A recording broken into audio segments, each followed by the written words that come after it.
আজ প্রভু আমাদেরকে নতুন বছরের প্রথম দিনে যে বাক্য দিয়েছেন তা হলো যোহন লিখিত সুসমাচার 21 অধ্যায় 15 থেকে 19 পদ। যোহন লিখিত সুসমাচার 21 অধ্যায় 15 থেকে 19। আমি কেরি বাইবেল থেকে পাঠ করছি। প্রভু তার বাক্যে বলেন, তাহারা তাহার আহার করিলে পর যীশু সিমন পিতরকে কহিলেন, হে যোহনের পুত্র সিমন, ইহাদের অপেক্ষা তুমি কি আমাকে অধিক প্রেম করো? তিনি কহিলেন, হ্যাঁ প্রভু, আপনি জানেন আমি আপনাকে ভালোবাসি। তিনি তাহাকে কহিলেন, আমার মেষ শাবকগণকে চড়াও। পরে তিনি দ্বিতীয়বার তাহাকে কহিলেন, হে যোহনের পুত্র সিমন, তুমি কি আমাকে প্রেম করো? তিনি কহিলেন, হ্যাঁ প্রভু, আপনি জানেন আমি আপনাকে ভালোবাসি। তিনি তাহাকে কহিলেন, আমার মেষগণকে পালন করো। তিনি তৃতীয়বার তাহাকে কহিলেন, হে যোহনের পুত্র সিমন, তুমি কি আমাকে ভালোবাসো? পিতর দুঃখিত হইলেন যে তিনি তৃতীয়বার তাহাকে বলিলেন, তুমি কি আমাকে ভালোবাসো? আর তিনি তাহাকে কহিলেন, প্রভু, আপনি সকলেই জানেন, আপনি জ্ঞাত আছেন যে আমি আপনাকে ভালোবাসি। যীশু তাহাকে কহিলেন, আমার মেষগণকে চড়াও। সত্য সত্য আমি তোমাকে কহিতেছি, যখন তুমি যুবা ছিলে তখন আপনি আপনার কোটি বন্ধন করিতে এবং যেখানে ইচ্ছা বেড়াইতে, কিন্তু যখন বৃদ্ধ হইবে তখন তোমার হস্ত বিস্তার করিবে এবং আর একজন তোমার কোটি বন্ধন করিয়া দিবে, ও যেখানে যাইতে তোমার ইচ্ছা নাই সেইখানে তোমাকে লইয়া যাইবে। এই কথা বলিয়া যীশু নির্দেশ করিলেন যে পিতর কি প্রকার মৃত্যু দ্বারা ঈশ্বরের গৌরব করিবেন। এই কথা বলিবার পর তিনি তাহাকে কহিলেন, আমার পশ্চাৎ আইসো। আমেন। প্রার্থনা করি। মঙ্গলময় স্বর্গস্থ পিতা, তোমার ধন্যবাদ, তোমার প্রশংসা, তোমার গৌরব করি, কারণ সমস্ত গৌরব, প্রশংসা, প্রতাপ পাওয়ার একমাত্র যোগ্যতম ব্যক্তি তুমি। তুমি আমাদের সৃষ্টিকর্তা, তুমি আমাদের রক্ষাকর্তা, পালন কর্তা, তুমি আমাদের পুনঃ সৃষ্টিকর্তা। পাপে এবং অপরাধে যখন আমরা মৃত ছিলাম প্রভু, তখন ও প্রভু তুমি তোমার আপন পুত্রকে পাঠিয়ে আমাদের পাপের প্রায়শ্চিত্ত সাধন করেছো। যে পাপ তিনি নিজে জানতেন না, সেই আমাদের সমস্ত পাপের পরিবর্তে তিনি মরেছেন এবং প্রভু আমাদেরকে পাপ থেকে উদ্ধার করেছেন। উপযুক্ত সময় তুমি প্রভু তোমার আত্মা দ্বারা আমাদেরকে নতুন জন্ম দিয়েছো, যখন আমরা প্রভু আমাদের পাপের জন্য অনুতপ্ত হয়ে সেই যিশুকে আমাদের একমাত্র প্রভু পরিত্রাতা বলে বিশ্বাস স্বীকার গ্রহণ করেছি। সবটাই তোমার অনুগ্রহে। তাই তো প্রভু তুমি আমাদেরকে তোমার সন্তান করে গ্রহণ করেছো, ধার্মিক বলে ঘোষণা করেছো। তোমার ধার্মিক সন্তান আমরা আজ যখন তোমার কাছে উপস্থিত হয়েছি, বিগত বৎসরে কিন্তু এই ধার্মিক আমরাই তোমার বিরুদ্ধে অনেক পাপ করেছি, যা তোমাকে দুঃখ দেয়, কষ্ট দেয় প্রভু গো, যা তোমার অগৌরব স্বরূপ প্রভু গো। আর তাই এখন যখন ফিরে তাকাই আর সেই সমস্ত বিষয়গুলি দেখতে পাই, তখন প্রভু হয়তো আমাদের মনে সেই দ্বিধা, সেই সন্দেহ উপস্থিত হতে পারে, আমার মতো ব্যক্তিকে প্রভু ব্যবহার করতে পারেন, এই অযোগ্যকে। কিন্তু প্রভু তোমার রাজ্যে কাজ করার জন্য কে যোগ্য? আমরা কেউই নই। তবুও প্রভু তুমি এই অযোগ্য আমাদেরকে ব্যবহার করে চলেছো, আমাদের যোগ্যতা অনুসারে নয়, তোমার যোগ্যতায়। প্রভু আজ আমরা যে শাস্ত্রাংশ পাঠ করেছি, সেখানেও তোমার এক দাসকে, তোমার এক সন্তানকে, তোমার শিষ্যকে দেখতে পাচ্ছি, পিতর, যেও তার জীবনে মারাত্মক পাপ করেছিল, মারাত্মক পদস্খলন ঘটেছিল, যখন সে বড় মুখ করে বলেছিল তোমার জন্য সে মরতেও রাজি আছে, তখন সে নিজেকে বাঁচাতে তোমাকে 3 বার অস্বীকার করেছিল। সে হয়তো ভেবেছিল তোমার রাজ্যের জন্য সে যোগ্য নয়, কিন্তু প্রভু তুমি নিজে তার কাছে এসে দেখা দিয়েছিলে, নিজে তুমি তাকে পুনর্বহাল করেছিলে সেই কাজ, সেই দায়িত্বে। কারণ আগামী দিনে তুমি যে কাজ তার মাধ্যমে সাধন করবে, সে যে তার নিজের শক্তিতে করবে তা নয়, তুমি করবে। আর এই সত্য আজ একইভাবে আমাদের প্রত্যেকের জন্য প্রযোজ্য। প্রভু, বিগত বৎসরের সেই সমস্ত ব্যর্থতা, দুর্বলতা, গ্লানিকে আঁকড়ে ধরে থাকা নয়, তোমার কাছে নিয়ে আসি, সমর্পণ করি। এবং প্রভু তুমি আমার হাত ধরো, আমাদের হাত ধরো, যেন প্রভু সিমন পিতরের ন্যায় আমরাও তোমার রাজ্যে ব্যবহৃত হতে পারি, আমাদের যোগ্যতায় নয়, তোমার আশীর্বাদে, তোমার করুণায়। সঙ্গে সঙ্গে থাকো, যিশু নামে এই প্রার্থনা চাই, আমেন। আমরা বসবো।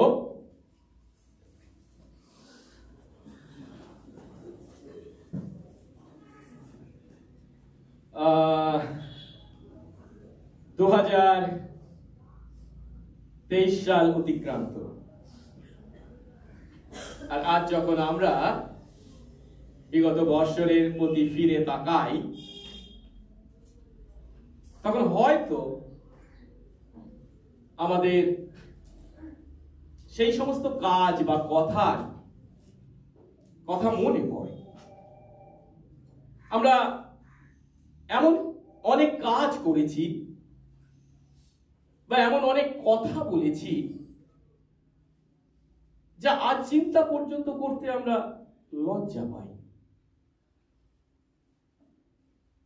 এখন প্রশ্ন হলো, সেই সমস্ত কাজ বা সেই সমস্ত কথার প্রতি আমরা কি করতে পারি আজ এই নতুন বৎসরের প্রথম দিনটিতে দাঁড়িয়ে?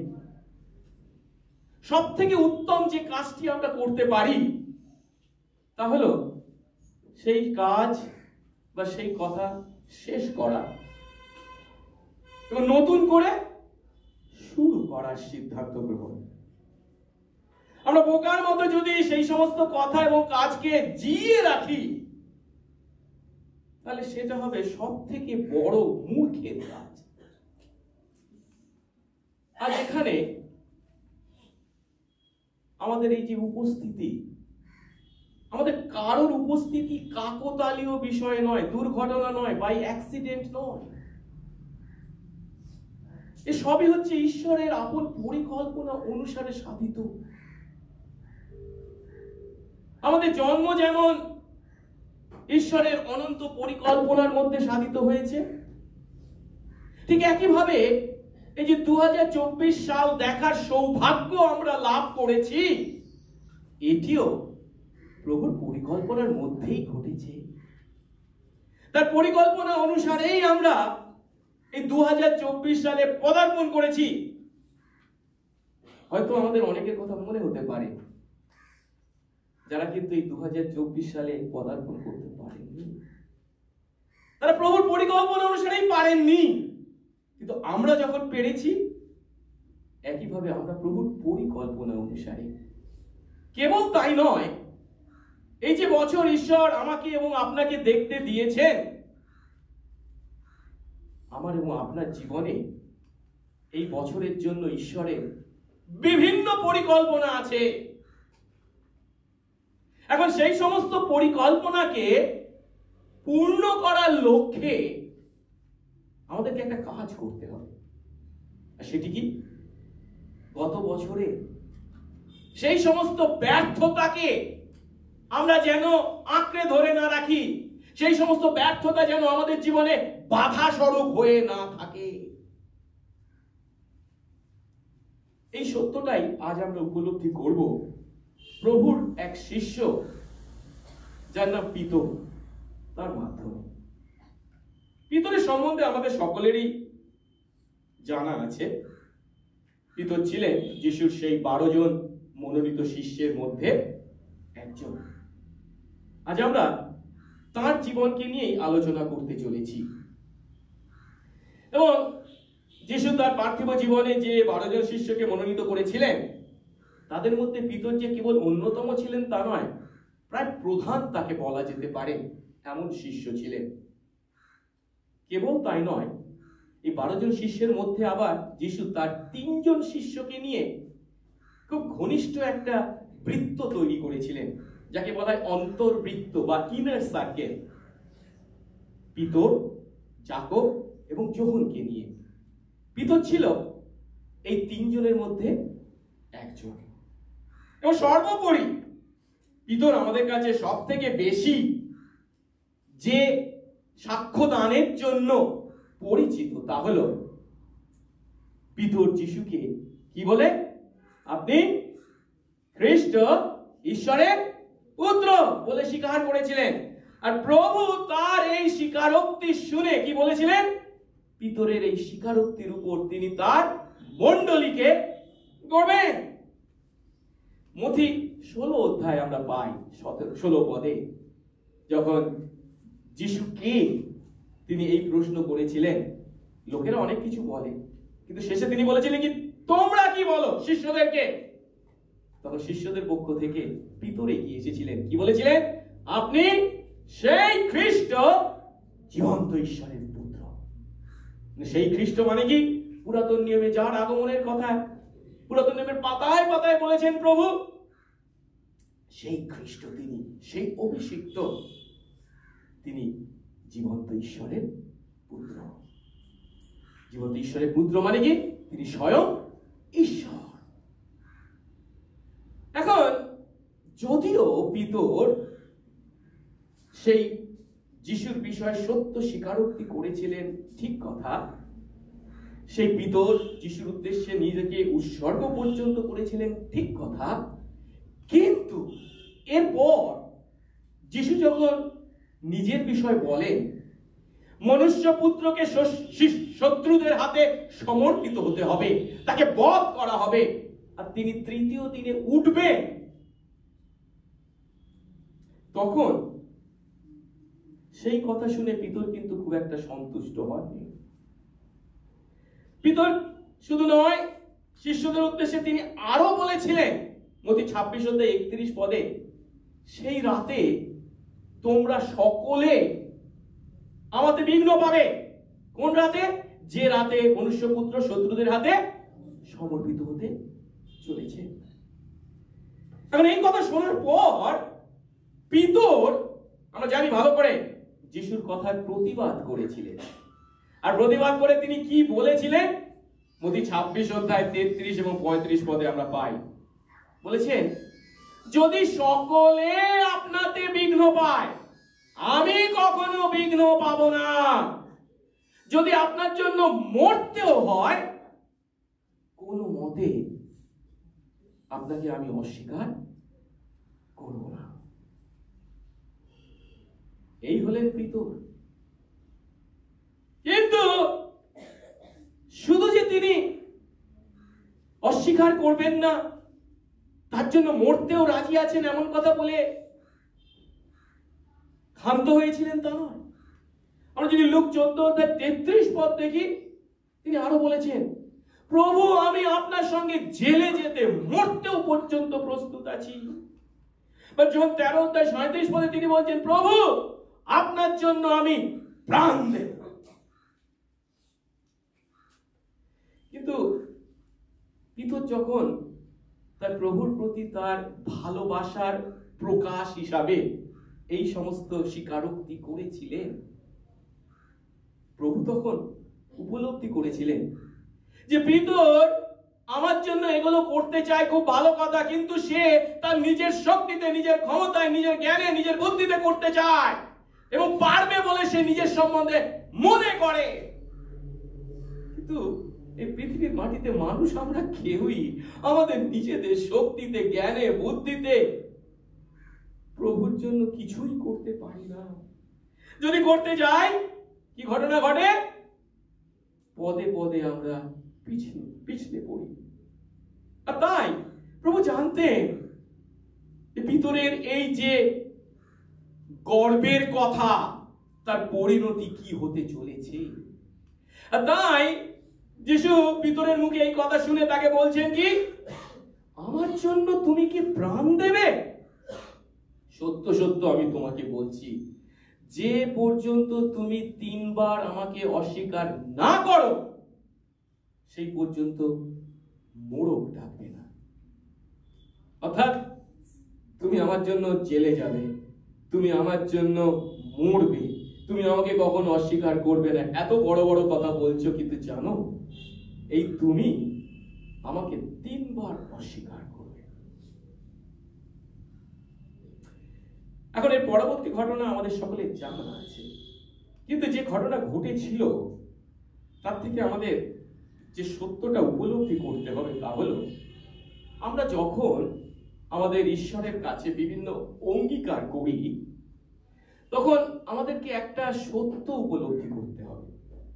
সেটা কি না, জীবনের বিভিন্ন পরিস্থিতিতে আমাদের আচরণ ঈশ্বর অনুমোদিত নাও হতে পারে।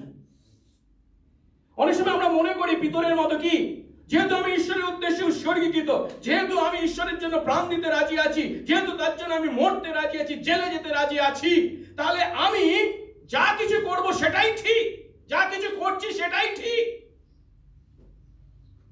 কিন্তু এই সমস্ত চিন্তা বা এই সমস্ত কথা আমাদের মধ্যে তৈরি হয় যখন আমরা নিজেদের শক্তিতে নিজের বিষয় নিজের থেকে অনেক বেশি জ্ঞান করি।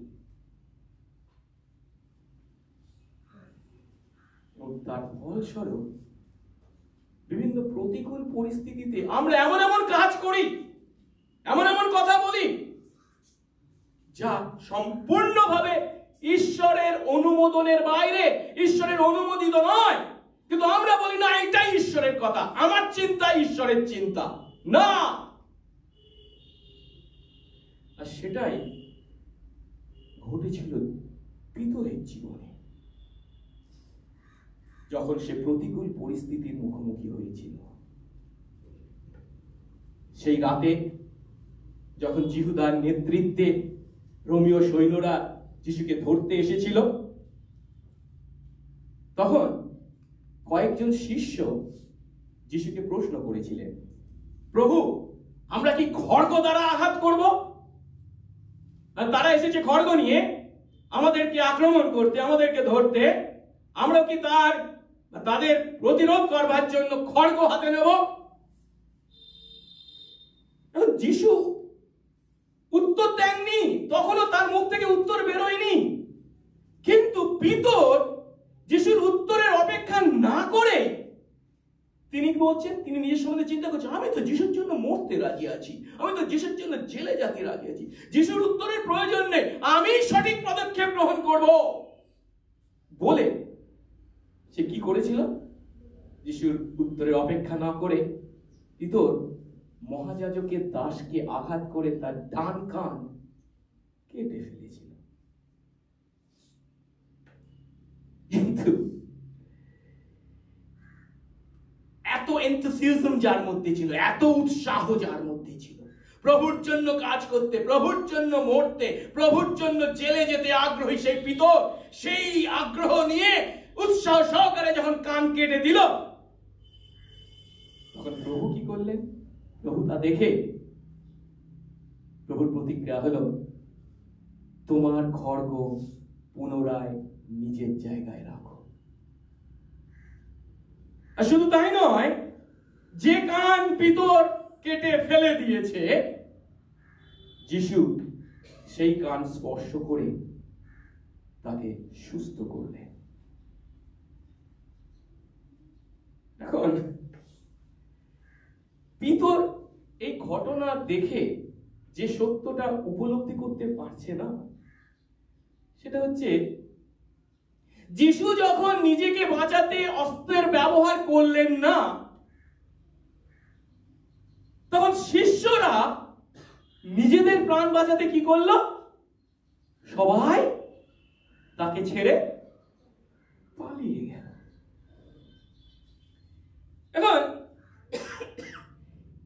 যখন সবাই পালিয়ে গেছে, মানে কি, পিতরও পালিয়েছে। পিতর যদিও পালিয়েছে, কিন্তু পালিয়ে যাওয়ার পর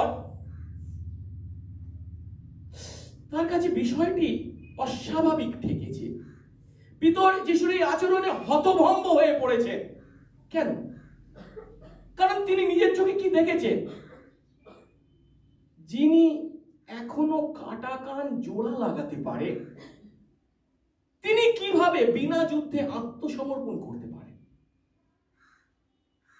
তাই এই উত্তর পিতর যখন উপলব্ধি করতে পারছেন না, তখন শেষ পর্যন্ত কি ঘটে তা দেখবার কৌতূহলে পিতর দূর থেকে যে রোমীয় সৈন্যরা যিশুকে ধরে নিয়ে যাচ্ছে সেই যিশু অনুসরণ করেছিলেন। সৈন্যদের চোখ থেকে নিজেকে আড়াল করতে পিতর লোকদের মধ্যে মিশে যেতে চেয়েছিল, এবং যখন লোকেরা যিশুকে নিয়ে গিয়েছে কায়াফার কাছে, কিন্তু বাইরে যখন তারা বসে আছে, আগুন পোহাচ্ছে, পিতর তাদের মধ্যে তার আসন গ্রহণ করেছিলেন। এই সময় একটা ঘটনা ঘটে। কি ঘটনা? যখন আগুন পোহাচ্ছেন, তখন আলুর কাছে বসেছেন, একটা দাসী এসে তাকে দেখে তার দিকে একদৃষ্টি চেয়ে বলছে, এ ব্যক্তিও ওর সঙ্গে ছিল। কার সঙ্গে? যিশুর সঙ্গে ছিল। আর সঙ্গে সঙ্গে পিতরের উত্তর কি? অস্বীকার করে বললেন, না নারী, আমি তাকে চিনি না। একটু পরে আরো একজন পিতরকে দেখতে পেল, আর সেও বলছে কি, তুমিও তাদের একজন। এবারেও পিতর কি বলছে? ও হ্যাঁ, আমি না। ঘন্টা খানেক পর আর একজন দৃঢ়রূপে বলেছে, সত্যই এই ব্যক্তিও তার সঙ্গে ছিল, কারণ এ গালিলীয়। গালিলীয়টা বুঝলো কি করে? হ্যাঁ, সত্যি তুমি তাদের একজন। কারণ কি? তোমার ভাষা তোমার পরিচয় দিচ্ছে। আমি উমার মুখ থেকে যখন কথা শুনি না, আমি একটু বুঝতে পারি কলকাতা নয়, একটু দূরবর্তী ভাষার টান আছে, তাই তো? এরাও বুঝতে পেরেছে এ বেথলেহেম জিহুদিয়ার লোক নয়, কোথাকার? গালিলের। তখনও আমরা পিতরকে দেখছি একই কথা বলতে, ও হে, তুমি কি বলছো আমি বুঝতে পারছি না। আর মথি সুসমাচারে কি বলা হয়েছে? তিনি অভিশাপ পূর্বক শপথ করে বলতে লাগলেন, আমি সেই ব্যক্তিকে চিনি না। এখানে অভিশাপ পূর্বক শপথ করে বলা মানেটা কি? তার মানে আমি শপথ করে বলছি, আমি যদি মিথ্যা বলি আমি অভিশপ্ত হব। তুই কি মিথ্যা কথা বলছিস না? তাহা মিথ্যা কথা বলছিস, আবার নিজের অভিশাপ কামনা পর্যন্ত করছিস। আমি তাকে চিনি না। কিন্তু ভিতরের মুখ থেকে এই কথা বের হতে না হতেই, একটু আগে আমরা দেখলাম যিশু কি পূর্বাভাস দিয়েছিলেন, তুমি আমাকে 3 বার অস্বীকার না করলে মোড়ক ডাকবে না, করবে এবং তারপরে মোড়ক ডাকবে। সেই কথা মতো মোড়ক ডেকে উঠেছিল। এখন যেটা বিষয়, যে কাজ পিতর কখনো করবে না বলেছিল, কি বলেছিল? এরা সকলে তোমাকে অস্বীকার করতে পারে, আমি কখনো তোমাকে অস্বীকার করব না। সেই পিতর সেই কাজই একবার নয় 3 বার করেছে। যিশুকে 3 বার অস্বীকার করেছে। আর এই সময় বাইবেল বলে প্রভু মুখ ফিরিয়ে পিতরের প্রতি দৃষ্টিপাত করলেন। তাতে প্রভু এই যে বাক্য বলেছিলেন, আজ মোড়ক ডাকার আগে তুমি 3 বার আমাকে অস্বীকার করবে, তা পিতরের মনে পড়ল। আর তখন পিতর বাইরে গিয়ে অত্যন্ত রোদন করলেন। এর অর্থ কি? এখন পিতরের পরিস্থিতিটা কি? পিতর কি উপলব্ধি করতে পারছে? পিতর উপলব্ধি করতে পারছেন যে তিনি ব্যর্থ হয়েছেন। আর এমন ব্যর্থতা যা লুকাবার কোনো উপায় নেই, প্রভুর সামনে করেছেন, চোখাচোখি পর্যন্ত হয়েছে। এমন ব্যর্থ ব্যক্তি কি প্রভুর কোনো কাজে লাগবে?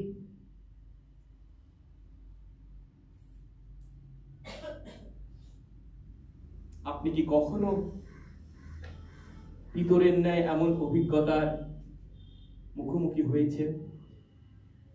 2023 সালে ব্যর্থতার এমন কোনো ঘটনা কি আপনার জীবনে ঘটেছিল? আমি জানি না, আমাকে বলতে হবে না, কিন্তু প্রভু জানেন, আপনিও জানেন। যদি ঘটে থাকে,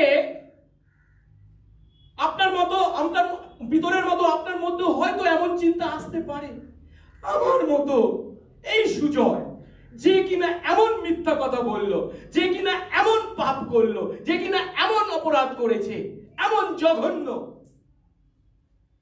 সে কি প্রভুর রাজ্যের জন্য কাজ করতে পারে? যদি এমন চিন্তা, এমন প্রশ্ন প্রভুর কাছে আপনি খোলা মনে স্বীকার করে থাকেন, তাহলে প্রভু আজ তার এই বাক্যের মাধ্যমে আমাকে আপনাকে বলছেন, আশাহত হওয়ার কোনো কারণ নেই, নিরাশাগ্রস্ত হওয়ার কারণ নেই। কারণ এই পরিস্থিতি থেকেই যিশু পিতরকে ফিরিয়েছিলেন। যে যিশু পিতরকে এমন পরিস্থিতি থেকে ফিরিয়েছিলেন, আজ তিনি আপনাকেও ফেরাতে চান, আমাকেও ফেরাতে চান। তার জন্য আমাদেরকে নতুন করে শুরু করতে হবে। প্রভু যেন আমাদেরকে আশীর্বাদ করেন। এই পরিস্থিতি থেকে মাথা তুলবার কোনো উপায় নেই বলে যদি আমাদের মনে হয়ে থাকে, পিছনে ফিরে তাকানো সেই 2023 সাল যদি আমাদের এমন অভিজ্ঞতার সাল হয়ে থাকে, আশা হওয়ার পরিবর্তে প্রভু আজ আপনাকে আমাকে সুযোগ দিচ্ছেন। সেই কারণেই তিনি আজ আপনাকে এখানে নিয়ে এসেছেন। আমি প্রচারের শুরুতে বলেছি কি, আপনাদের এখানে উপস্থিতি কাকতালীয় বিষয় নয়, দুর্ঘটনা নয়, অ্যাক্সিডেন্ট নয়। তিনি তার পরিকল্পনা অনুসারে এনেছেন, সেই পরিকল্পনা অনুসারে এই বাক্য আপনাকে শোনাচ্ছেন। কারণ এই বাক্য আপনার জীবনে প্রয়োজন। কারণ আপনাকে মাথা তুলে দাঁড়াতে, সাহায্যের হাত বাড়িয়ে দিতে তিনি নিজে আপনার সামনে এসেছেন। সেদিন যেমন পিতরের কাছে যিশু এসেছিলেন। এখন তারপরে ঘটনা তো আমাদের জানা আছে। যিশু যদিও নির্দোষ ছিলেন, তবু দোষীকৃত হলেন, দোষী সাব্যস্ত হলেন, তিনি মরলেন। রোমিওরা যে তাকে মেরেছিল তা নয়, আসলে তিনি মরবার জন্যই এসেছিলেন, তাই তিনি মৃত্যুকে গ্রহণ করেছিলেন। কিন্তু তিনি তো আরো বলেছেন, মৃত্যুতেই কি তার শেষ হবে? তিনি আবার তৃতীয় দিনে কি হবে? পুনরুত্থিত হবে। কিন্তু তিনি যখন পুনরুত্থিত হলেন, এই পুনরুত্থানের কথা তার মৃত্যুর আগে কম করে তিনি 3 বার, আরো বেশি তিনি বলেছিলেন তার শিষ্যদেরকে। কিন্তু শিষ্যরা যিশুর দ্বারা উক্ত সেই পুনরুত্থানের ভবিষ্যৎবাণী উপলব্ধি করতে পারেনি। তাই যখন যিশু সত্যি সত্যি পুনরুত্থিত হলেন, শিষ্যদের দেখা দিলেন, তখন সেই পুনরুত্থিত যিশুকে দেখে শিষ্যরা একদিকে যেমন বিস্মিত, অবাক হয়ে গেছে, অন্যদিকে আনন্দিত। কিন্তু তিনি তাদের দেখা দিলেও তিনি ধারাবাহিকভাবে তাদের সঙ্গে কিন্তু থাকতেন না। তার মৃত্যুর আগে যেমন তিনি 24টা ঘন্টা দিনে তাদের সঙ্গে কাটিয়েছেন, পুনরুত্থিত হওয়ার পর কিন্তু তিনি তাদের দেখা দিতেন, তাদের সঙ্গে কথা বলতেন, তারপর আবার তিনি অদৃশ্য হয়ে যেতেন। সব সময় বা ধারাবাহিকভাবে তাদের সঙ্গে থাকতেন না। এখন এইটাই পিতরের কাছে একটা সমস্যা হয়ে দাঁড়িয়েছিল। কিসের সমস্যা? পিতর এবং যিশুর সম্পর্কের মধ্যে কি ধরেছে? চিড় ধরেছে। কেন? পিতর যিশুকে কি করেছে? 3 বার অস্বীকার করেছে। চিন্তা করে দেখুন, আপনি যদি আপনার কোনো খুব ঘনিষ্ঠ বন্ধুর সঙ্গে বিশ্বাসঘাতকতা করেন এবং সে বিশ্বাসঘাতকতা যদি ধরাও পড়ে যায় আপনিই করেছেন, তাহলে কি আপনি খুব সহজে হেসে খেলে তার সামনে উপস্থিত হতে পারবেন? মুখ দেখাতে পারবেন? তার কাছে আসতে পারবেন? কি করবেন? আপনি এড়িয়ে চলবেন, এটাই তো স্বাভাবিক। কিন্তু যার বিরুদ্ধে আপনি বিশ্বাসঘাতকতা করেছেন, যার বিরুদ্ধে আপনি মারাত্মক পাপ বা দোষ করেছেন, তিনি নিজে যদি আপনার সঙ্গে দেখা করতে আসেন, তাহলে আপনি কি করবেন? পুনরুত্থিত যিশু নিজে যখন শিষ্যদের সঙ্গে দেখা করতে এসেছেন, তখন তো আর পিতর পালিয়ে যেতে পারে না, আড়াল করতে পারে না। তখন কিন্তু পিতরের মধ্যে একটা নতুন ইচ্ছা তৈরি হবে। সেটা কি হয়েছে? সেটা কি? যিশুর সঙ্গে আমি একটু একান্তে সময় কাটাতে চাই। কেন? যে সম্পর্কে চিড় ধরেছে আমার পাপের জন্য, আমার অপরাধে, আমি সেই পাপ, সেই অপরাধ তার কাছে স্বীকার করতে চাই। আমি তার সঙ্গে সেই সম্পর্ক মিটমাট করতে চাই। কিন্তু সমস্যাটা কি? একটু আগে আমি বলেছি, পুনরুত্থিত হওয়ার পর যিশু তাদের সকলের সঙ্গে থাকেন, সময় কাটান, আবার অদৃশ্য হয়ে যায়। এই একান্তে একসঙ্গে সময় কাটানোর সুযোগ পিতর পাচ্ছেন না। পিতর যিশুর সঙ্গে একান্তে সময় কাটিয়ে তার পাপ স্বীকার করতে চাইছেন, তার দোষ স্বীকার করতে চাইছেন, সম্পর্ক মিটমাট করতে চাইছেন, কিন্তু সেই সুযোগ তিনি পাচ্ছেন না। এখন বিগত কয়েকদিনে যিশুর সঙ্গে যখন তাদের দেখা হয়েছে, এই সুযোগ যখন পিতর পাননি, তখন পিতরের মধ্যে অন্য একটা চিন্তা তৈরি হয়েছে। ও, তাহলে যিশু আমার সঙ্গে একান্তে সময় কাটাতে চাইছেন না, আমি কখনোই তার সঙ্গে আর একান্তে বসে আমার পাপ স্বীকার করে সম্পর্ক মিটমাট করতে পারবো না। অর্থাৎ যিশুর সঙ্গে তার সম্পর্ক ক্রমশ অনিশ্চিত হতে শুরু করেছে। কিন্তু এদিনও সকালে যিশু তাদের সঙ্গে দেখা করেছেন, কিন্তু আবার চলে গেছেন। এই যে যিশু কে তারা দেখলো, এই দেখাই তাদের জীবনের শেষ দেখা নয় তো? এই ধরনের বিভিন্ন অনিশ্চয়তা যখন তাদের মধ্যে চলছে, তখন পিতর তার বন্ধুদেরকে বা অন্য শিষ্যদেরকে, 6 জনকে কি বলছে? আজকে যে শাস্ত্রাংশ আমরা পাঠ করেছি, যোহনের সুসমাচার 21 অধ্যায় 3 পদে অন্য 6 জন শিষ্যকে বলছে, আমি মাছ ধরতে যাচ্ছি। তখন সেই কথা শুনে সেই 6 জন শিষ্য কি বলছে? আমরাও তোমার সঙ্গে যাব। আমরা জানি ভালো করে যে যিশুর শিষ্যদের মধ্যে অনেকেই কি ছিল? জেলে ছিল, মাছ ধরত, সেটাই তাদের প্রধান জীবিকা ছিল। কিন্তু এই জেলে ছিল যারা, মাছ ধরাই যাদের প্রধান জীবিকা ছিল, তাদেরকে যখন যিশু আহ্বান করেছিলেন, তখন তিনি তাদেরকে কি বলেছিলেন? আমাকে অনুসরণ করো, আমি তোমাদেরকে মাছধারী নয়, কি মনুষ্যধারী করব। এই পিতরকে তিনি খুব স্পষ্ট করে বলেছিলেন, আজ থেকে তুমি জীবনের জন্য কি ধরবে? মাছ নয়, মানুষ ধরবে। তাই এখানে পিতর যখন পুনরায় সে মাছ ধরতে ফিরে যাচ্ছে, তখন তার অর্থ কি? তার জীবনের জন্য যিশু যে আহ্বান করেছেন, সেই আহ্বানের বিরুদ্ধে তিনি কাজ করতে যাচ্ছেন। কিন্তু কেন? আমি এতক্ষণ ধরে ব্যাখ্যা করেছি, যেহেতু তিনি তার নিজের সম্বন্ধে চিন্তা করেছেন কি? আমি ব্যর্থ, আমার দ্বারা হবে না, আমি পারি না। এখন যে কাজে তিনি ব্যর্থ হয়েছেন, যে ঈশ্বরের রাজ্যের কাজ তিনি করতে পারেন না বলে নিজের সম্বন্ধে তিনি জ্ঞান করেছেন, তার বিপরীতে তিনি কোন কাজ করতে পারেন বলে মনে করেছেন? যে কাজ তার পক্ষে করা সম্ভব বা সহজ। যিশুকে অনুসরণ করার আগে যে কাজ তিনি করতেন, কি মাছ ধরতেন, সেটাই ভালো। আর তাই এতদিন তিনি কি করেছেন? বেকার বেকার যিশুকে অনুসরণ করেছেন। অনেক সময় আমরা যিশুর কাছে আসি, মণ্ডলীতেও আসি, আরাধনায় যোগদানও করি, ওই আসা যাওয়াটাই আমাদের থেকে যায়। কখনো তার সঙ্গে সম্পর্কিত হই না। তাই মাঝে মধ্যেই যখন বিপরীত ঘটনা ঘটে, প্রতিকূল ঘটনা ঘটে, তখন আমরা তারপরে কি বলি? বেকার বেকার এতদিন মণ্ডলীতে গেলাম, যিশুর কথা শুনলাম।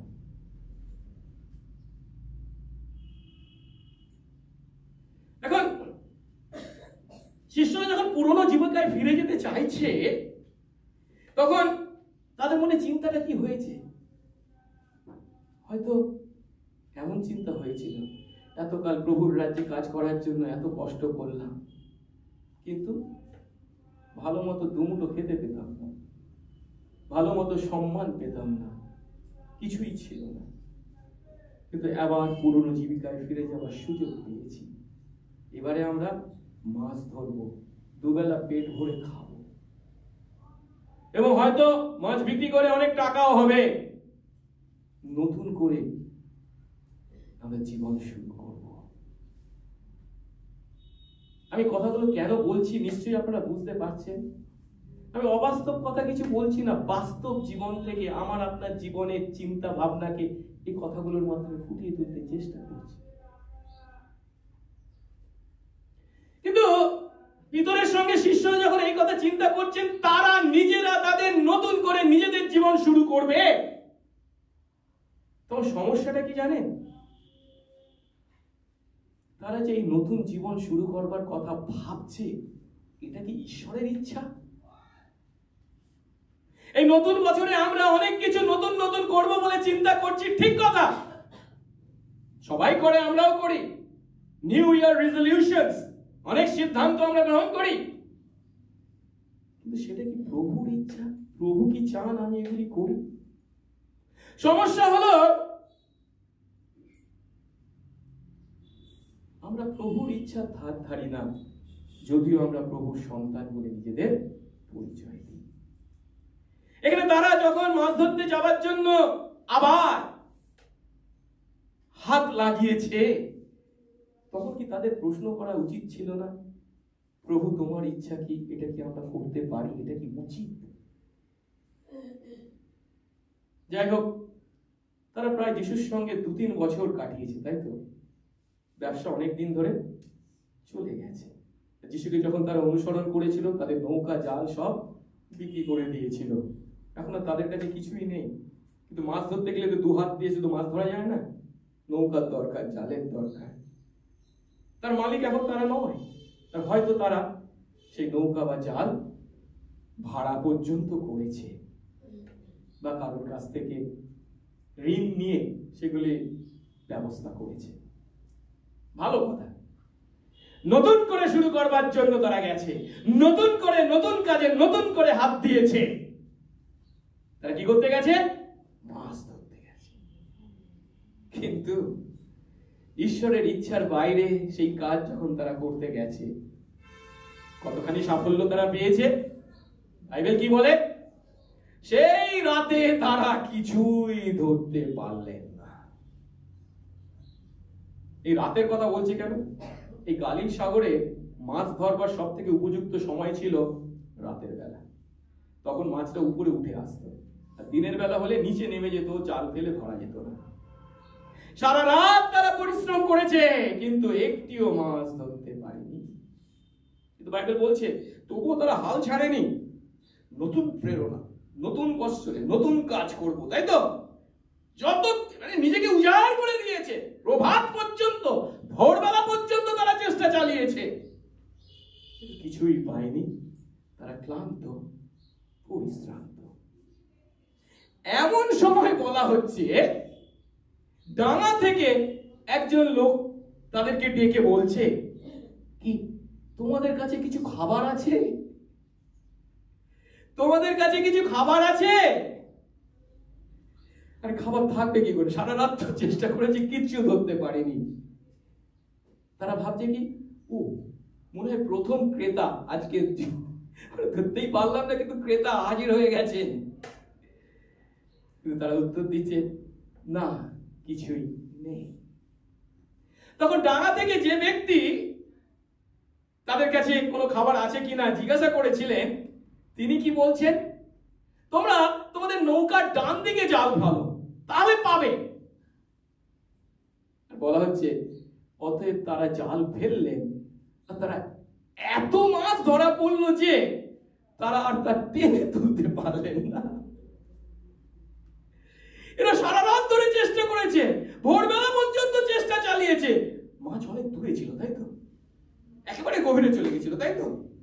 কি বলছে? ডান দিকে ফেলো মানে কি? মাছ তাদের কত কাছে ছিল, কিন্তু তারা একটারও সন্ধান পাননি। কেন? কার কথায় তাদের কান দিতে হবে? এখানে তারা শেষ পর্যন্ত মাছ পেল কেন? কার কথায় তারা কান দিয়েছে?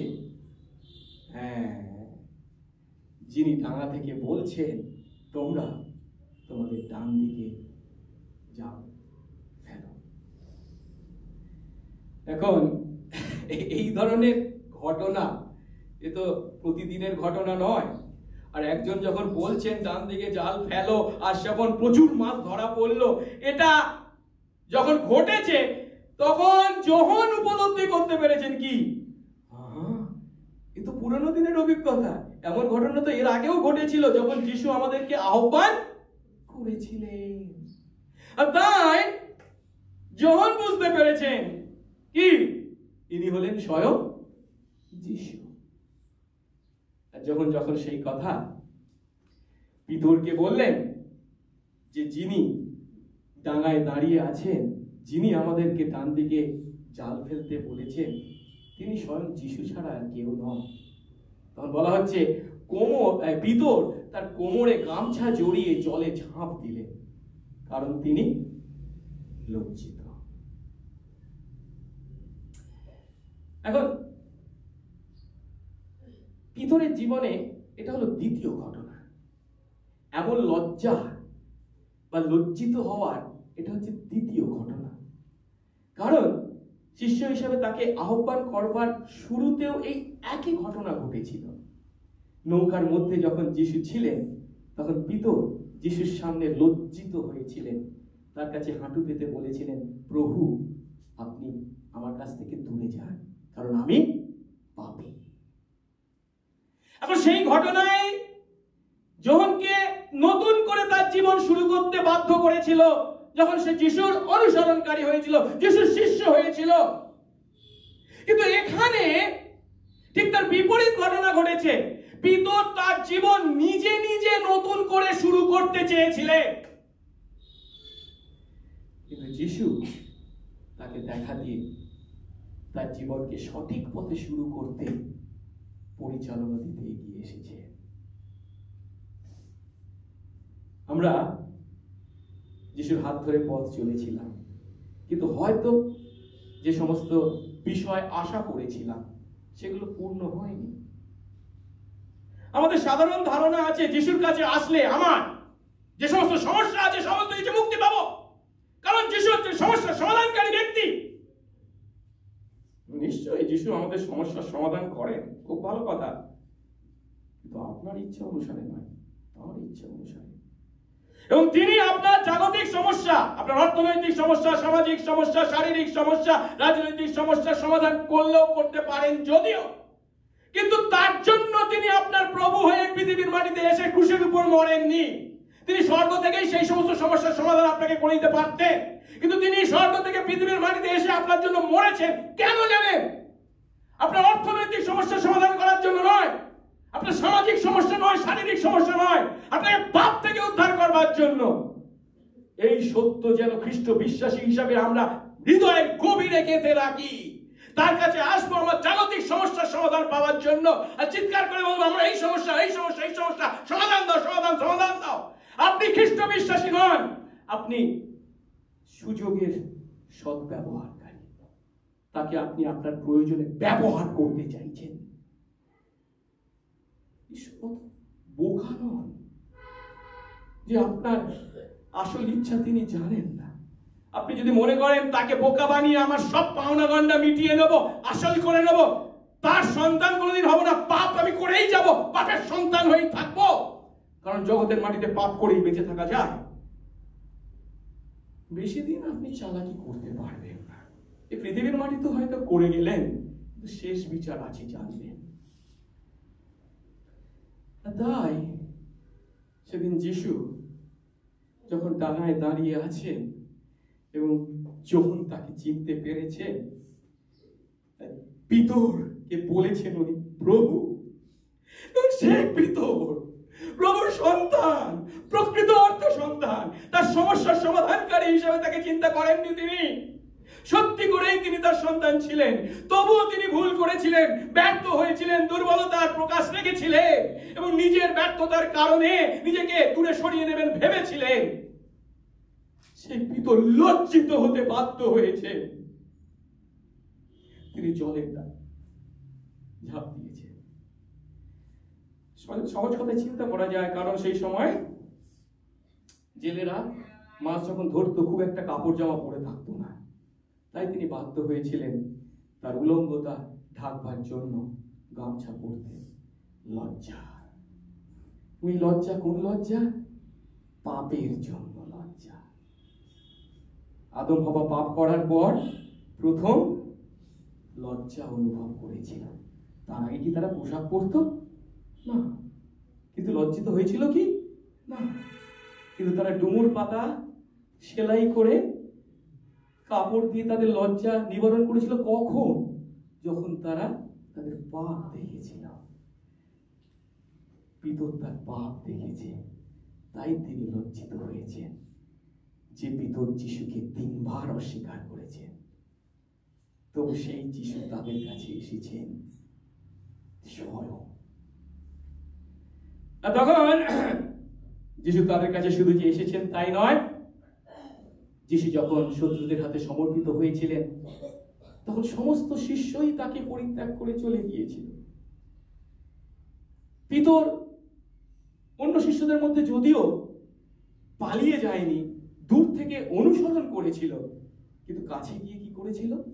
3 বার যিশুকে অস্বীকার করেছিল। এখন এরপর আমরা দেখতে পাই যে যিশু ডাঙায় আছেন, শিষ্যরাও সবাই এসে উপস্থিত হয়েছে। যিশু তাদেরকে বলছেন, যিশু অলরেডি মাছ ছিল, তিনি রান্না করে এখন কি বলে ভেজে রেডি করে রেখেছিলেন, মানে কি আরো যে সমস্ত মাছ ধরে আনলে তাদের মধ্যে কিছুটা নিয়ে আসো। এবং তারপরে তারা খাওয়া দাওয়া করেছেন নিশ্চয়ই, এবং খাওয়া দাওয়ার সময় কি বসে কি হয়? তারা কথা বলছে। যখন তারা কথা বলছিলেন, যিশু নিজে পুনরায় তাদের সঙ্গে যে সমস্ত বিষয় আলোচনা করেছিলেন বলে আমাদের মনে হয়। যে যিশু যখন শত্রু হাতে সমর্পিত হয়েছেন, সকলে তাকে ছেড়ে পালিয়ে গেছে। যিশুকে যদিও পিতর পালিয়ে যায়নি, দূর থেকে অনুসরণ করেছিল, কিন্তু 3 বার অস্বীকার করেছে। এই সমস্ত কথা হয়েছে সেখানে, সেই সমস্ত আলোচনা হয়েছে। কিন্তু যিশু সেদিন কি তাদের শিষ্যদেরকে তার জন্য বা তাদের সেই কাজের জন্য ভর্ৎসনা করেছিলেন? যতদূর সম্ভব তিনি তাদেরকে ভর্ৎসনা করেননি, সে বিষয়ে কিছুই বলেননি। আর এর থেকে আমরা যেটা উপলব্ধি করি, যেটা আমাদের উপলব্ধি করতে হবে, তা হলো আমরা পতিত হওয়ার পর যখন আমাদের পাপের জন্য অনুতপ্ত হই, যিশু যখন এই অনুতপ্ত আমাদের কাছে আসেন, তখন তিনি উঠে দাঁড়াবার জন্য আমাদের হাত ধরেন। তিনি তার নিজের হাত বাড়িয়ে দেন যেন আমরা তার হাত ধরে উঠে দাঁড়াই। এখানে যিশু তার শিষ্যদের প্রতি সেই কাজটাই করতে এসেছেন। কারণ আমাদের পাপ বা দোষ যতই বড় হোক না কেন, আমাদের পাপের থেকে তার ক্ষমা, তার ভালোবাসা অনেক বেশি বড়। এরপর আমরা দেখতে পাই পিতরের সঙ্গে যিশুর যে সম্পর্ক ছিঁড়ে গেছে বা ছিন্ন হয়েছে, যিশু তার জোড়াতালি লাগাবার ব্যবস্থা করলেন। যিশু পিতরকে সঙ্গে নিয়ে অন্য শিষ্যদেরকে পিছনে ফেলে একটু এগিয়ে গেলেন। কেন? কারণ যিশু পিতরের মনের ইচ্ছাটা উপলব্ধি করেছেন। তিনি তো সর্বজ্ঞ। একটু আগে আমি কি বলেছি, পিতরের মনে কি ইচ্ছা হয়েছে? এই পাপ করবার পর, বিশ্বাসঘাতকতা করবার পর, কিন্তু যিশু যখন স্বয়ং তার সঙ্গে এসে সাক্ষাৎ করেছেন, তার মনে ইচ্ছা কি? যিশুর সঙ্গে একান্তে একটু সময় কাটাবো, তাকে আমার মনের কথা বলবো, তার কাছে আমি আমার পাপ স্বীকার করবো। কিন্তু সেই সময়টা পাচ্ছিলেন না। যিশু পিতরের সেই মনের ইচ্ছা জানতে পেরেছেন, তাই পিতরের সঙ্গে তার সম্পর্ককে জোড়া লাগাতে পিতরের সঙ্গে একান্তে কথা বলার সুযোগ তাকে দিলেন। যিশু যেন পিতরকে বললেন, পিতর এসো আমরা একটু হাঁটি। মানে কি, আমরা দুজনে একটু হেঁটে এগিয়ে যাই। এখন কেন আমি একথা বলছি, আমি সব বানিয়ে কল্পনা করে বলছি তা কিন্তু নয়। কারণ এই অংশে যেটা আমরা পাঠ করেছি 21 অধ্যায় 15 থেকে 19 পদ, সেখানে যিশু এবং পিতরের মধ্যে যে কথা হচ্ছে, এটা শুধু পিতর এবং যিশুর মধ্যে কথা, সেখানে কিন্তু অন্য শিষ্যরা উপস্থিত নেই। এবং 20 পদে কি বলা হয়েছে? 20 পদে বলা হয়েছে পিতর মুখ ফিরিয়ে মানে পিছন দিকে তাকিয়ে দেখছে, কে? যোহন তাদের পিছনে আসছে, মানে দূরে আছে। শুধু কাদের মধ্যে কথা হচ্ছে? যিশু এবং পিতরের মধ্যে। কারণ যিশু বলেছেন পিতরকে, চলো আমরা একটু হাঁটি, এগিয়ে যাই। এর অর্থ যিশু ও পিতর সামনে হেঁটে হেঁটে এগিয়ে যাচ্ছেন, আর একটু দূর থেকে যোহন তাদের অনুসরণ করছে। এখন যিশু এবং পিতরের মধ্যে যখন এই একান্তে সময় কাটানোর সুযোগ পিতর পেয়েছে, তখন যিশু পিতরকে প্রশ্ন করছেন, কি? হে যোহনের পুত্র শিমোন, এদের থেকে তুমি কি আমাকে বেশি প্রেম করো? এদের থেকে তুমি কি আমাকে বেশি প্রেম করো? 2024 সালের শুরুতে আমার এবং আপনার কাছেও প্রভু যে প্রশ্নটি আপনাকে আমাকে করতে চান, তা হলো, আমরা কি যিশুকে ভালোবাসি? আমরা হয়তো নতুন বছরে অনেক সিদ্ধান্ত গ্রহণ করতে পারি, অনেক রেজলিউশন গ্রহণ করতে পারি, কিন্তু যিশু সেই সমস্ত সিদ্ধান্তের থেকে আরো বেশি যে কথা শুনতে আগ্রহী, সেটা কি? খ্রিস্ট বিশ্বাসী হিসাবে যে জীবন তিনি আমাদের যাপন করবার জন্য উপহার দিয়েছেন, সেই জীবন দিয়ে আমরা কি তাকে সব থেকে বেশি ভালোবাসি? যিশু বলছেন, তুমি কি এদের থেকে আমাকে বেশি ভালোবাসো? মানে এদের থেকে মানে কাদের থেকে? একজন উত্তর দিয়েছে অন্য শিষ্যদের থেকে, ঠিক কথাই, কিন্তু একেবারে আমি সেই উত্তরে যাব না, একটু ধাপে ধাপে যাই।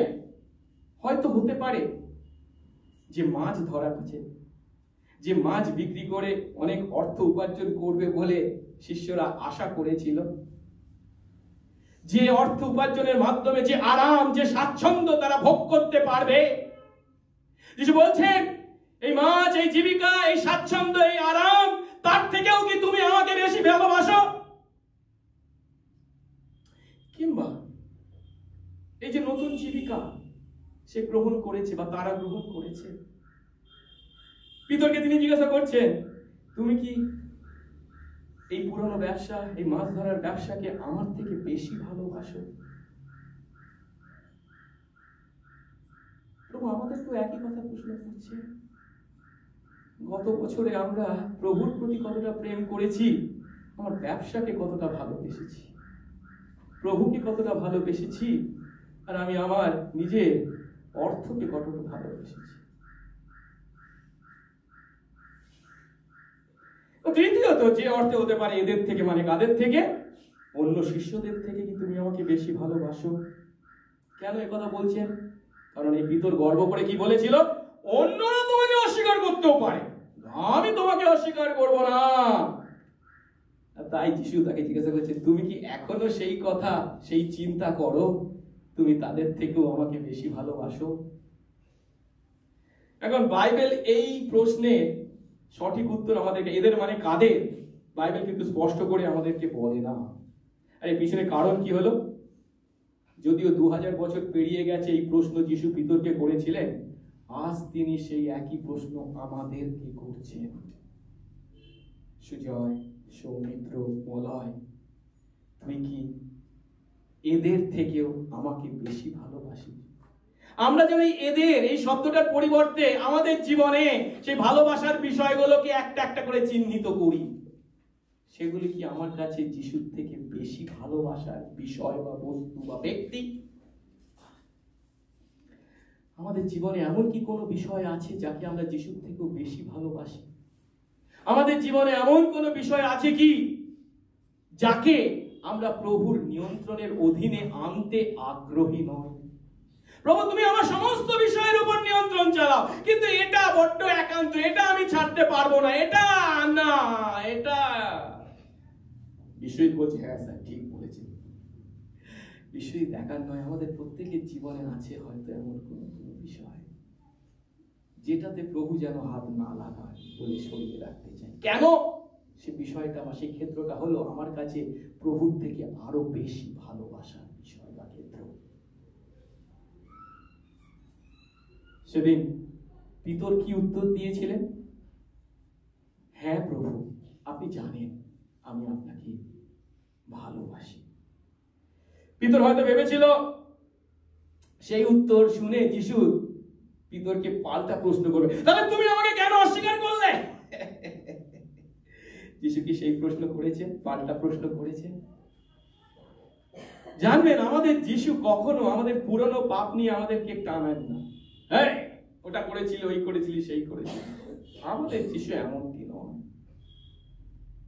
পরিবর্তে আমাদের যিশু কি নতুন জীবন শুরু করবার জন্য দায়িত্ব দেয়। আর তাই পাল্টা প্রশ্ন না করে কেন আমাকে অস্বীকার করলি না বলে কি বলছেন? আমার মেষ শাবকদেরকে চড়াও। যার অর্থ পিতরকে আগামী দিনে যিশুর সন্তানদেরকে পরিচালনা দানের কাজ করতে হবে যিশুতে আস্থা রেখে। আবার আমরা এর মাধ্যমে উপলব্ধি করি যে পিতরের জীবনে যিশুর একটি পরিকল্পনা আছে। পিতর যেন মেষ শাবকদের মানে কি নতুন বিশ্বাসীদের প্রতি যত্ন নেন, মানে আমার সন্তানদের পরিচালনা দানের কাজে তুমি আমাদের আস্থা রাখো। এরপর যিশু পিতরকে দ্বিতীয়বার একই প্রশ্ন করেছেন, হে যোহনের পুত্র শিমোন, তুমি কি আমাকে প্রেম করো? এর অর্থ যিশু আমাকে বাতিল করে দেননি, তার মেষদেরকে চড়ানোর জন্য দায়িত্ব দিয়েছেন, পুনরায় বা পুনর্বহাল করলেন, কি আনন্দ রে বলে সেখানে থেমে থাকা নয়। যিশু যখন পুনরায় তাকে প্রশ্ন করছেন তুমি কি আমাকে ভালোবাসো, তখন তার অর্থ সেই প্রভুর কাজে ব্যবহৃত হতে হলে প্রভুর জন্য আমার প্রয়োজন নিঃস্বার্থ প্রেম, নিঃস্বার্থ ভালোবাসা প্রভুর প্রতি। পিতর যেন অন্য কোনো কারণে নয়, প্রভুর জন্যই কেবল প্রভুকে ভালোবাসে। আজ খ্রিস্ট বিশ্বাসী বলে আমরা অনেকে পরিচয় দিই, প্রভুকে ভালোবাসি কেন? প্রভু আমাকে সুস্থ করে দিয়েছেন, কেন? প্রভু আমাকে অর্থ জুগিয়ে দিয়েছেন, কেন? প্রভু আমাকে সুন্দর স্ত্রী দিয়েছেন, পাবো পাবো পাবো, পাচ্ছি তাই তাকে ভালোবাসছি। তো জগতের ভালোবাসা, জগতের যে কোনো লোক তা করবে। প্রভু কে তাকে জেনে কেবল প্রভুর কারণে প্রভুকে ভালোবাসা। সেই প্রভু যদি আমাকে একটা চড়ও মারেন, আমি যেন হেসে গ্রহণ করি। কেন? সেই চড়টা তিনি মারছেন আমার ভালোর জন্য, আমাকে শাসন করছেন সঠিক পথে নিয়ে যাওয়ার জন্য। চড়কে যদি বলি আমার কতজন আছে, 33 কোটি আছে, আমি তাদের কাছে চলে যাব, কোনোদিনই তার কাছে তুমি ছিলে না। এখানে প্রভুকে আমরা দেখতে পাচ্ছি একই কথা তিনি বলছেন, কি হ্যাঁ প্রভু আপনি জানেন আমি আপনাকে ভালোবাসি। আর প্রভু তাকে একই কাজ বা দায়িত্ব দিয়েছেন, আমার মেষদের পালন করো। কিন্তু এখানে শেষ নয়, তৃতীয়বারের জন্য প্রভু পিতরকে প্রশ্ন করেছেন, হে যোহনের পুত্র শিমোন, তুমি কি আমাকে ভালোবাসো? এবং এই প্রশ্ন শুনে বলা হয়েছে পিতর দুঃখিত হলেন। কেন? তৃতীয়বার একই প্রশ্ন তাকে করা হয়েছে। এটা স্বাভাবিক, তাই তো? আপনাকে যদি একই কথা বারবার প্রশ্ন করা হয়, আপনার মধ্যে কি সন্দেহ হতে পারে? ও তাহলে তিনি আমার কথা বিশ্বাস করছেন না, তাই আমাকে একই প্রশ্ন করছেন। না, প্রভু যে পিতরের কথায় অবিশ্বাস করছেন তাই সেই একই প্রশ্ন বারবার করছেন তা নয়। তার পরিবর্তে পিতর ভুলে গেছে যে সে সমস্ত জগতের সামনে যিশুকে 3 বার অস্বীকার করেছে। সে যে 3 বার যিশুকে অস্বীকার করেছে, সেই যিশুকে 3 বার স্বীকার করার মাধ্যমে সেই অস্বীকার করার কাজকে খণ্ডন করবার যিশু তাকে সুযোগ দিচ্ছে। দুঃখ পেয়েও পিতর কিন্তু যিশুকে তার ভালোবাসার কথাই বলেছেন, কি প্রভু আপনি সকলেই জানেন, আপনি জানেন যে আমি আপনাকে ভালোবাসি। পিতরকে প্রভু একই কথা স্মরণ করিয়ে দিয়েছেন, আমার মেজদের জড়। এরপর যে দুটি পদ আমরা পাই, সেখানে আমরা দেখতে পাই পিতর আগামী দিনে কি ধরনের মৃত্যু গ্রহণ করতে চলেছে। কেন? 18 পদ, সত্য সত্য আমি তোমাকে বলছি, তুমি যখন যুবা ছিলে তখন তুমি নিজের কোটি বন্ধন করতে এবং যেখানে ইচ্ছা বেড়াইতে, যখন বৃদ্ধ হবে তোমার হাত বিস্তার করবে আর একজন তোমার কোটি বন্ধন করে দেবে, ও যেখানে যেতে তোমার ইচ্ছা নেই সেখানেই তোমাকে নিয়ে যাবে। এই কথা বলে যিশু নির্দেশ করলেন পিতর কি প্রকার মৃত্যু দ্বারা ঈশ্বরের গৌরব করবেন। এই কথা বলার পর তিনি তাকে বললেন, আমাকে অনুসরণ করো। পিতর যিশুকে 3 বার কি বলেছেন? আমি আপনাকে ভালোবাসি। তাই তো? ভালোবাসি মানে কথা কি? তুমি আমাকে ভালোবাসো, আমি তোমাকে ভালোবাসি, তো গিভ অ্যান্ড টেক চলছে, খুব ভালো, তাই তো? হ্যাঁ, তুমি আমাকে দেবে, আমি তোমাকে দেবো। এই কথা কার কথা জানেন? শয়তানের কথা। কি বলছেন? হ্যাঁ, বাইবেল তাই বলছে। কে বলেছিল জানেন? শয়তান বলেছিল। কাকে? ইয়োবকে। ও, ঈশ্বরকে শয়তান বলছে। কি? ঈশ্বর বলেছে শয়তানকে, তুমি দেখেছো ইয়োবকে পৃথিবীর মাটিতে? বলে, হ্যাঁ দেখবো না কেন, সে ভালো, তোমার উপাসনা করে, আরাধনা করে। কেন? তুমি দিচ্ছ তাই তোমার আরাধনা করছে। আর আজ খ্রিস্ট বিশ্বাসে আমরা হয়েছে কি, হ্যাঁ ঈশ্বর আরাধনা করে, এখানে তিনি দেন, না দিলে করবো না। আমরা কি বিশ্বাসী?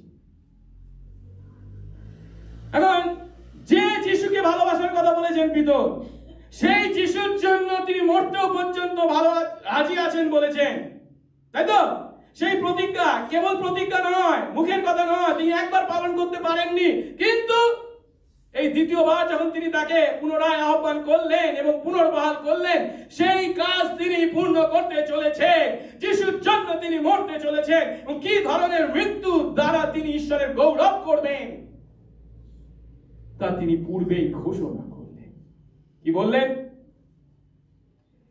এর আগে কি তুমি যেখানে যেতে তোমার ইচ্ছা মতো যেতে, নিজের কোটি বন্ধন করতে, কিন্তু এরপর তুমি যখন বৃদ্ধ হবে তখন তোমাকে হাত বিস্তার করতে হবে।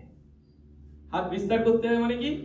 ক্রুশে যখন কাউকে বলি দেওয়া হতো, উৎসর্গ করা হতো, মৃত্যুদণ্ডে দণ্ডিত করা হতো, তার 2 হাত এইভাবে দুপাশে প্রসারিত করতে হতো, তাতে সেই 2 হাতকে বাঁধা হতো বা তাতে পেরেক মারা হতো। এখানে আগামী দিনে সেই পিতর যে মৃত্যু ভোগ করতে চলেছেন, যিশুর ন্যায় তিনিও যে ক্রুশবিদ্ধ হয়ে মরতে চলেছেন, তারই পূর্বাভাস তিনি দিয়েছেন। এবং ইহুদি ঐতিহাসিক ইউসেবিউসের রচনা থেকে আমরা জানতে পাই যে পিতর যখন রোমে উপস্থিত হয়েছিলেন, সেখানে তাকে ক্রুশীয় মৃত্যুদণ্ডে দণ্ডিত করা হয়েছিল এবং মৃত্যুর পূর্বে তিনি একটা অনুরোধ করেন। কি? আমাকে যখন আপনারা ক্রুশে পেরেক মেরে হত্যা করছেন, আমাকে আমার মাথাটা নিচে করে পাটা উপরে করে ক্রুশবিদ্ধ করবে। কারণ তো শুনো, কেন? আমার প্রভু যেভাবে ক্রুশবিদ্ধ হয়েছে, আমি সেই একইভাবে ক্রুশবিদ্ধ হবার যোগ্য নই, আমাকে উল্টো করে ক্রুশবিদ্ধ করবে। এবং ইতিহাস বলে তার সেই ইচ্ছা পূর্ণ হয়েছিল, তাকে উল্টো ভাবে ক্রুশবিদ্ধ করে সাক্ষ্যমর বা শহীদের মৃত্যু গ্রহণ করতে হয়েছিল। আর যোহন এই সুসমাচার অনেক পরে লিখছেন, তার আগেই পিতরের মৃত্যু হয়ে গেছে সেই ক্রুশবিদ্ধ হয়ে। তাই পিতর এখানে 19 পদে কি বলছেন? তিনি কি প্রকার মৃত্যুর দ্বারা ঈশ্বরের গৌরব করবেন, এ কথাই যিশু বর্ণনা করলেন। আজ আমরা পিতরকে দেখলাম, পিতরের জীবনে দুর্বলতা ও ব্যর্থতাকে দেখলাম, যে ব্যর্থতা ও গ্লানিকে আঁকড়ে ধরে তিনি যিশুর পথ ত্যাগ করে পুরনো জীবিকায় ফিরে যাওয়ার জন্য চিন্তা করেছিলেন, কিন্তু যিশু তাকে কিভাবে ফিরিয়ে আনলেন। আমাদের অস্তিত্ব, আমাদের গতি, আমাদের পরিণতি এসবই ঈশ্বরের হাতে আছে। এ কথা যদি আমরা উপলব্ধি করি, আসুন আমরা সমস্ত বিষয়ের উপরে তাকে ভালোবাসি। কারণ আমরা এমন একজন ঈশ্বরকে পেয়েছি যিনি সব সময় আমাদেরকে ভালোবেসে চলেছেন, আমাদের ভালোর জন্যই সবকিছু করে থাকে। আসুন তার কাছে আমরা এই নতুন বছর যখন সমর্পণ করি, তার কাছে একটাই প্রার্থনা করি, প্রভু আমি যেন তোমাকে আরো বেশি ভালোবাসতে পারি, দয়া করো।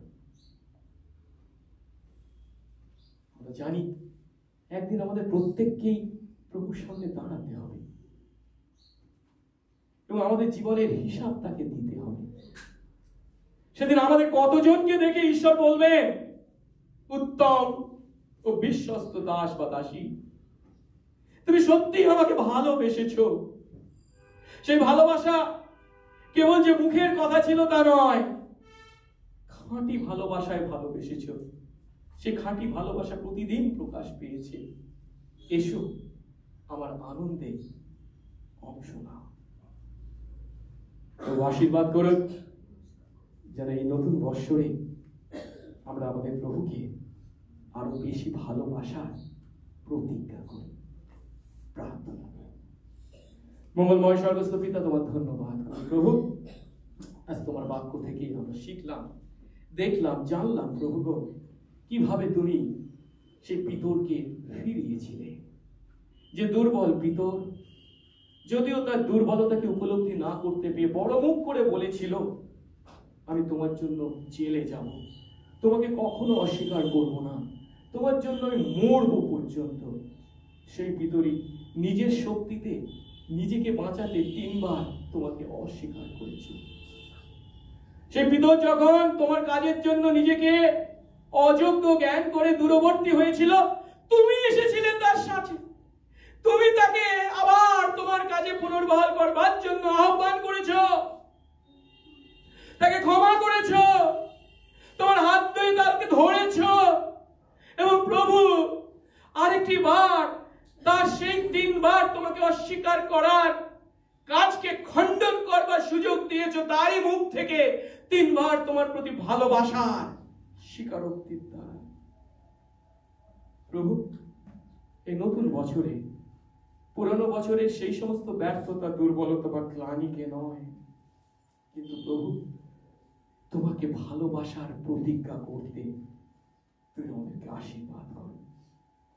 কারণ তোমাকে যদি সত্যি আমরা সমস্ত বিষয়ের ঊর্ধ্বে ভালোবাসি, তোমার সেই প্রেমকে যদি আমরা উপলব্ধি করি, যে প্রেমে প্রভু তুমি স্বর্গ ছেড়ে এই পৃথিবীর মাটিতে এসে আমাদের জন্য মরেছো পর্যন্ত, তোমার সেই প্রেমের তুলনায় আমাদের প্রেম তুলনার যোগ্য নয়।